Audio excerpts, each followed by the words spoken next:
this video, I'll be talking to all of you about all the what I feel is the best way to go about studying your medicine subjects for PG preparation or any USMLE preparation or anything of that sort.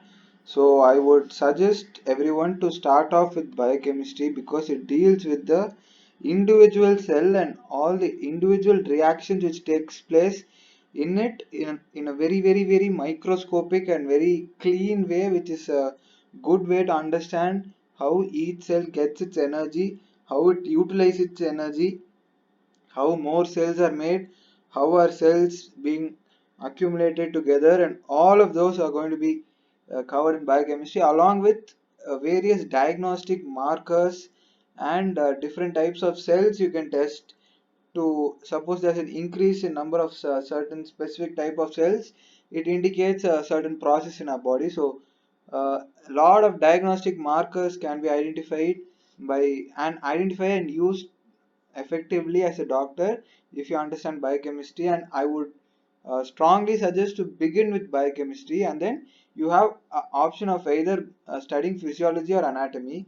Anatomy is more memory oriented and most of it you would forget, so I would strongly suggest that you read that towards the end. I would rather suggest you to read physiology, which is more concept based and helps you understand the working of each and every organ system in our body in detail, about how it goes about doing different processes and what are the intermediate steps and how are they interlinked with each other, and uh, combine that with your biochemistry knowledge to have a proper understanding of how a normal organism works. So after that you can move on to pathology, which deals with all the various responses of individual cells, and then that would be covered in a general pathology, moving on to various disease processes and diseases and different types of reactions taking place in response to bacteria, fungi, immunoglobulins, antibodies.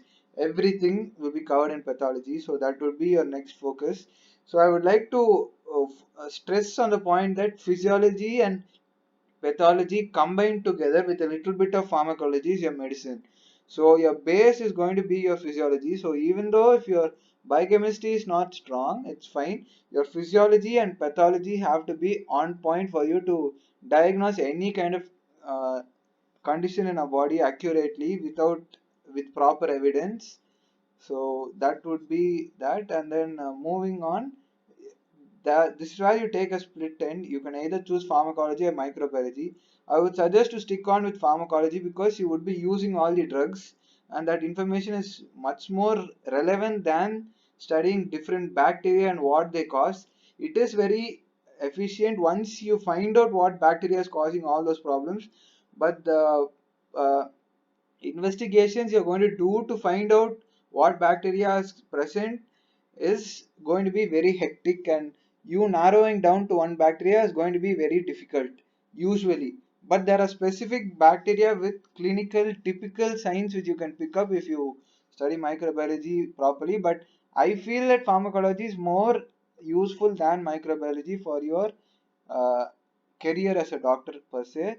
So once you have done with that, you would enter into your clinical subjects where different branches of medicine are being held together now. So that would include your ENT, ophthalmology, medicine, obstetrics and gynecology, pediatric surgery, psychiatry, dermatology, orthopedic, radiology, and anesthesia. All of these can be tackled with these three main subjects, which are physiology, pathology, and pharmacology, if you are very good in those subjects.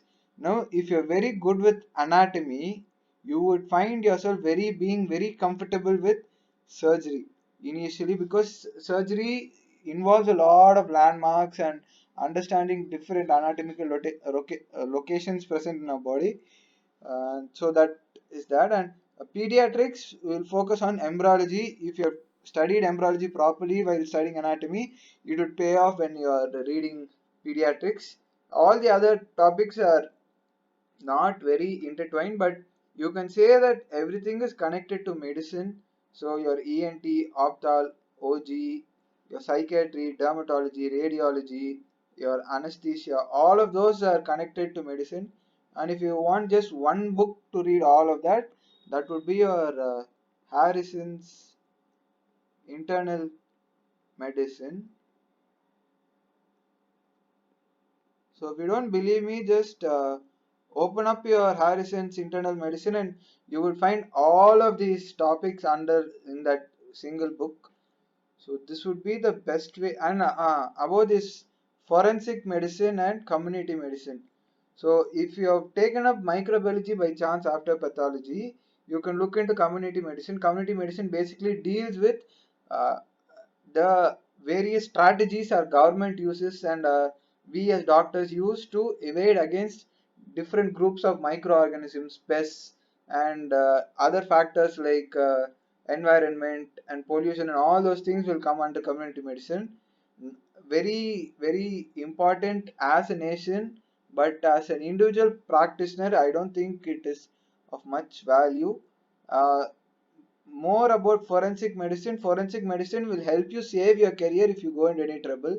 But if you study your physiology, pathology, pharmacology, medicine properly, you wouldn't have to study little bit of forensic medicine also, because you won't make a mistake and you won't have any problems if you don't make a mistake.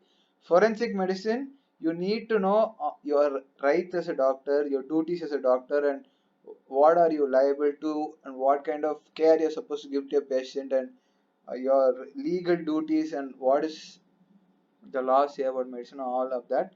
So this would be my strategy to study for any uh, for my medical career in the long term. I thought it would be nice if I could just share this information with all of you guys. Please do like, comment, and share these videos as much as possible, and please do subscribe if you find these videos useful. Thank you.